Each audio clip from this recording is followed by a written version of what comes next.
Hello, and thank you very much for tuning in to the podcast series by the New Silk Road Project. I'm your host today, Charles Stevens, the founder of the New Silk Road Project. This series is dedicated to understanding and raising awareness of one of the most important development strategies of the 21st century, China's Belt and Road Initiative. The centerpiece of the New Silk Road Project, an initiative supported by Jeep, CSIS, Magellan Capital, the University of St Andrews and Shira, was to travel the course of the Silk Road economic belt from London to Yiwu in eastern China, interviewing the key actors and academics along its course. We will have to apologise in advance for some of the tangential moments in this podcast series, and also the variable quality of audio footage.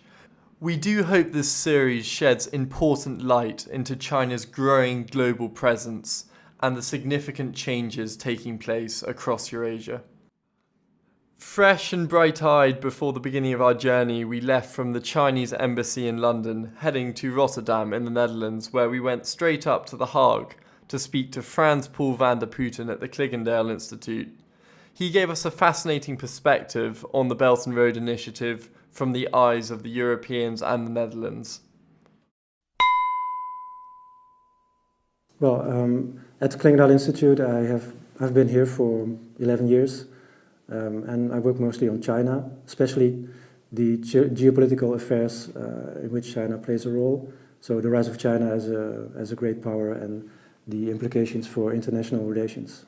Super, thank you. And as you know, our specific interest is in the Belt and Road. Would you be happy to talk about how you think this has changed since its launch, how your opinions of the Belt and Road has changed since it launched in the late 2013? Well, it hasn't changed a lot. I think basically how I see the Belt and Road project is it's very big and important. It can have a huge potential impact, but there's a lot of uncertainty about it. And also, it brings benefits to other countries, but also it can also bring risks to other countries. I guess this is the basic, the basic characteristic of the Belt and Road Initiative, and my opinion hasn't changed that much since 2013. Would you be happy to highlight perhaps specific countries on either end of the scales, maybe a country that is really going to benefit from BRI and a country which, in your opinion, may be posing greater risks and challenges to you? Well, I think basically for the developing countries who are situated somewhere in between Europe and China, for some of those countries, there's a good opportunity for them to benefit. Not all of them, but it really depends on the particular situation in each country and what kind of government they have. And I think in general, the Western European countries have a little bit more to lose because their influence and the central role that they are used to playing in international affairs and international economics is going to be diminished somewhat. And leading on from that, from a public perspective, how do you think perceptions and also awareness, both in the Netherlands and if you're happy to discuss, sort of the Western Europe in general, have changed? They have changed somewhat. I think the biggest change over the past 4.5 years is that now a lot more people are aware of the Belt and Road Initiative. Still not the majority of the general public, but people in business and in government, I think a lot of them nowadays are aware of the Belt and Road. But what has not changed is that a lot of people still are very unsure what to think of it, and they're still waiting and seeing how it will develop. Yes. And I mean, I guess the Netherlands, you're the third trading partner within the EU to China. You've got, you've got significant rail connections, air freightage connections, and of course also your port of Rotterdam. How do you feel the port of Rotterdam is going to incorporate into BRI, and is this something which you feel it's going to rise to the challenge, or something you see as being a less successful relationship? Well, I think the role that the Port of Rotterdam plays for now is largely, it is a role in the BRI context, but it's different from the typical model, which is that China finances infrastructure development in a lot of countries, and then the modernized or newly built infrastructure can then play a role in the larger BRI context. So this is not necessary for Rotterdam because it's already developed, and it will of course continue to develop further, but not necessarily with Chinese financing or major Chinese role in that. But the Port of Rotterdam, just by being a major port, it is situated in Europe, inevitably plays a role in the Belt and Road. And I think how the Belt and Road Initiative will affect Rotterdam is mainly by, I think the result of the Belt and Road for European ports will be that there will be a lot more European ports that develop faster. There used to be quite a big gap between a small number of very large ports and a larger number of, let's say, middle-sized seaports in Europe. And I think this gap will decrease because of Chinese involvement in those smaller ports, especially in the Mediterranean. And also, a second element is that the influence of Chinese actors, which Chinese companies, in ports like Rotterdam is going to increase. That's an interesting answer, thank you. And leading on from that, what do you feel, and we sort of touched on this earlier, but what do you feel that the China's Belt and Road Initiative means to the government and also corporations in the Netherlands? Well, for companies, for some companies, it opens new opportunities that have not been there before. I think most obviously companies who are interested in trading with China in ways that where they can use the new railway connections that were not there previously. So now they have an opportunity to they have an additional choice between using maritime shipping and air cargo, and then now they can also use the train. So that's significant for some companies who import or export or produce goods or are involved in logistics. I think there's another category of companies, those who are involved in infrastructure construction or design or anything related to that, and who have a market share in developing countries. I think they are quite concerned at the moment, or some of them are probably concerned that they will lose their market share because the rise of Chinese financing and Chinese construction companies in many developing countries. And then for the Dutch government, I think the Dutch government is looking quite closely at how this develops, but is not being proactive at the moment. Is rather still waiting to see what it really means and what this should imply for Dutch foreign policy and Dutch economic policy. And zooming out a bit to the European Union in general, there has been a sort of, and I know you've written about this, a general hesitancy to sort of construct a coherent programme towards BRI. What are your opinions on this, and moving forward, do you think this is something that's sensible? Well, I think in a way it is sensible to look very closely how this develops and not to jump to conclusions. But on the other hand, I also think it's not. It would be better for Europe to move faster, not necessarily to either to cooperate with China or to block China, but to move faster in the sense of being more proactive and having a European strategy how to respond to the Belt and Road Initiative. And I guess zooming in again, looking more at Eastern Europe, at Serbia, Hungary, Greece, and I guess more recently Italy, how do you feel that this shifting allegiance will impact the European Union's response to BRI? Looking at those countries, recently I looked more particularly at the case of Greece.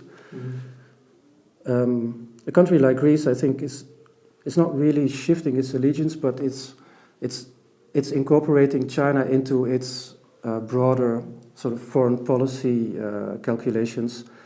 So I don't think Greece is necessarily shifting its allegiance away from the European Union to China, but it now has the opportunity to not always follow the European Union, or let's say the Western European guidance or leadership, and occasionally makes use of this. And looking sort of across the water to Italy, what do you think is the impact of this shift there? Well, I'm not sure about Italy. I mean, so under the previous government, Italy was one of the countries, together with France and Germany, who urged the European Commission to look more critically at Chinese direct investment in the European Union. So I'm not sure to what extent Italy should be included in the list of countries that you just named a few examples, like Greece, Hungary, or Serbia. But perfect, thank you. And you've written your research, I think, specifically about the Netherlands on trade and globalization, that further engagement with China on the Belt and Road Initiative is both unavoidable and necessary. Would you be happy to expand a bit on this and explain this, the statement? Well, the Netherlands is let's say a middle-sized economy, which is highly integrated into the international, into the global economy.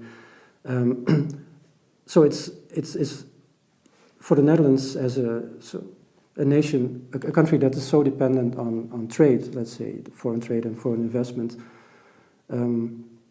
Anything that changes in this domain has a huge impact on the Netherlands, and the Belt and Road Initiative certainly has the potential to have a huge impact in terms of the trading patterns in the global economy.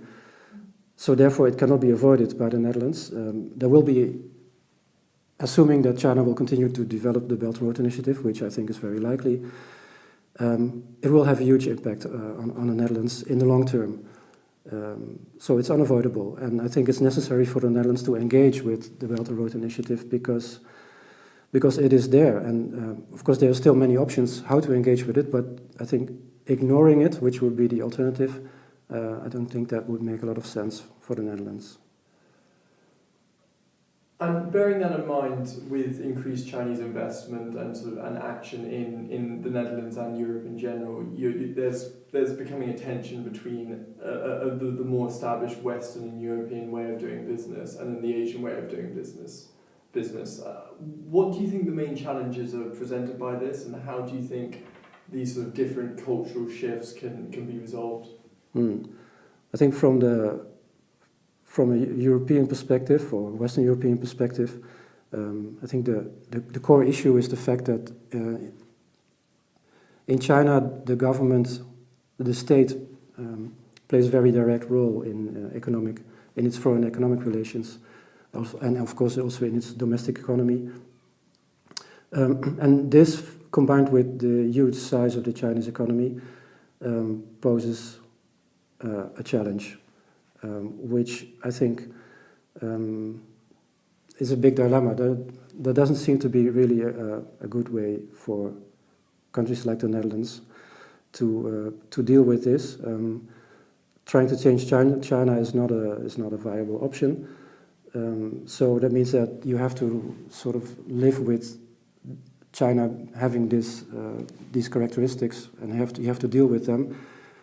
And I guess the answer would be to have a very diversified approach, looking at where it is possible to compete with China on our terms, and where attempts at competition are useless, and therefore maybe other solutions would have to be considered, which also include governments of countries like the Netherlands also playing a larger role in international economic affairs. And I mean, the Belt and Road Initiative is fluid and is as much sort of pragmatic as it is sort of philosophical in its scope and its theory, and it's something which, from my understanding, doesn't have strictly defined parameters around this. Why do you think this is? Do you see this changing in the future, and do you see hidden motives behind this? I would expect that basically the fluid, undefined nature of the BRI will continue to exist also in the future.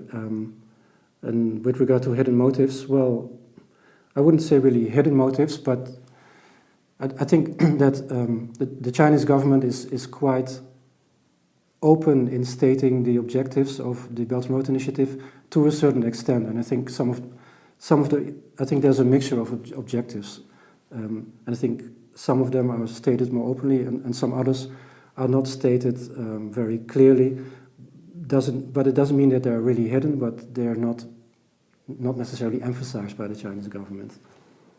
Thank you. And in your opinion, what do you see as being the greatest challenge to BRI in the next 5 years?